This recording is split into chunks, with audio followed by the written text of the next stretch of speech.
ओशो कहते हैं चेखव रूस का एक बहुत बड़ा लेखक हुआ।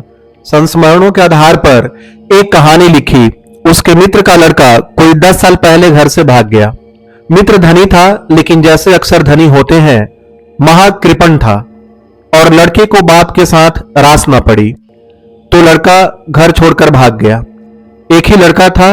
जब भागा था तो बाप में अकड़ थी, लेकिन धीरे धीरे अकड़ कम हुई। मौत करीब आने लगी। 10 साल बीत गए। लड़के के लौटने के कोई आसार न मालूम पड़े। खोजने वाले भेजे। थोड़ा झुका बाप, क्योंकि वही तो मालिक है सारी संपदा का, और मौत कभी भी घट सकती है। कोई पता न चलता था। लेकिन एक दिन एक पत्र आया कि लड़का बहुत मुसीबत में है और पास के ही शहर में है। पिता को बुलाया है और कहा है कि अगर आप आ जाएं तो मैं घर लौट जाऊंगा। अपने से मेरी आने की हिम्मत नहीं होती। शर्मिंदा मालूम पड़ता हूं, अपराधी लगता हूं। तो बाप गया शहर, एक शानदार होटल में ठहरा। लेकिन रात उसने पाया कि होटल के कमरे के बाहर कोई खांसता खखाड़ता।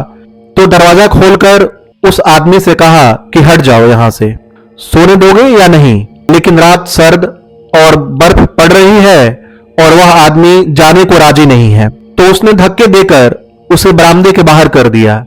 फिर जाकर वह आराम से सो गया। सुबह होटल के बाहर मैदान में भीड़ लगी पाई।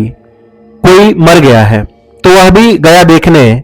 कपड़े तो वही मालूम पड़ते हैं जिस आदमी को रात उसने बरामदे से निकाल दिया था।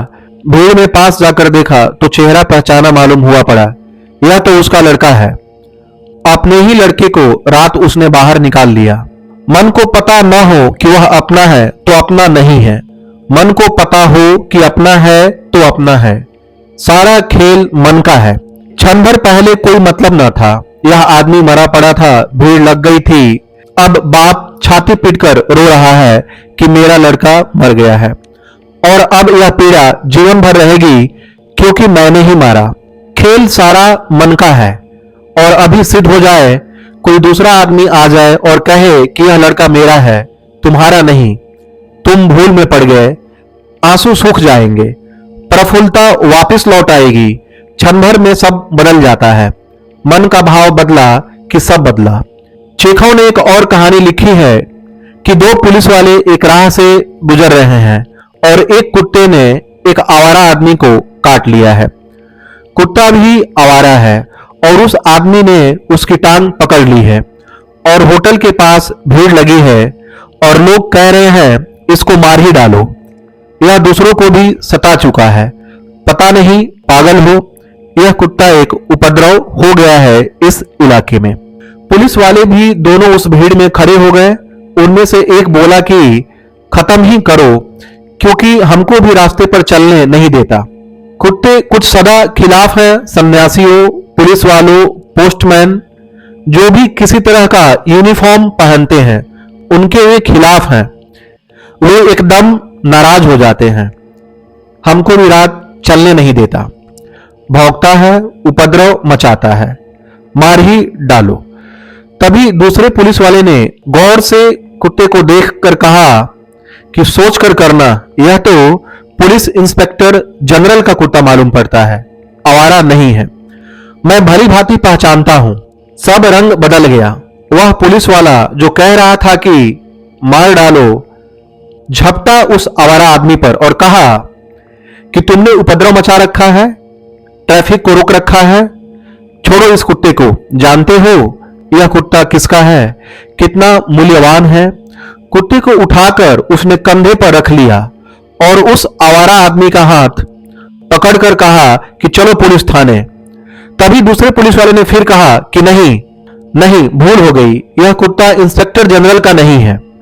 सिर्फ मालूम पड़ता है, क्योंकि उसके तो माथे पर काला चिन्ह है, इसके माथे पर काला चिन्ह नहीं है। उस पुलिस वाले ने कुत्ते को नीचे फेंक दिया और कहा कि कहां का आवारा कुत्ता, और मैंने उठा लिया इसको। और उस आदमी से कहा कि पकड़ उसको, खत्म कर इसको। इस आदमी ने फिर उस कुत्ते को उठा लिया, उसकी टांग पकड़ ली और पछाड़ने ही जा रहा है जमीन पर कि दूसरे पुलिस वाले ने फिर कहा कि नहीं, संदेह होता है कि हो न हो कुत्ता तो वही है, क्योंकि बिल्कुल वैसे ही मालूम हो रहा है। फिर बात बदल गई। फिर दोनों झपट पड़े उस आदमी पर कि तुझे लाख दफे कहा कि यहां पर उपद्रव मत कर, छोड़ इस कुत्ते को। फिर कुत्ता कंधे पर है। ऐसी वह कहानी चलती है। वह कई दफा बदलती है और सारी जिंदगी की ऐसी कहानी है। मेरा तो सब बदल जाता है, तेरा तो सब बदल जाता है, और जगत वही का वही है। न आकाश तुम्हारा है, न तारे तुम्हारे हैं, न नदी पहाड़ तुम्हारे हैं, न व्यक्ति तुम्हारे हैं। भला तुमसे पैदा हुए हो तो भी तुम्हारे नहीं है। न कोई अपना है, न कोई पराया।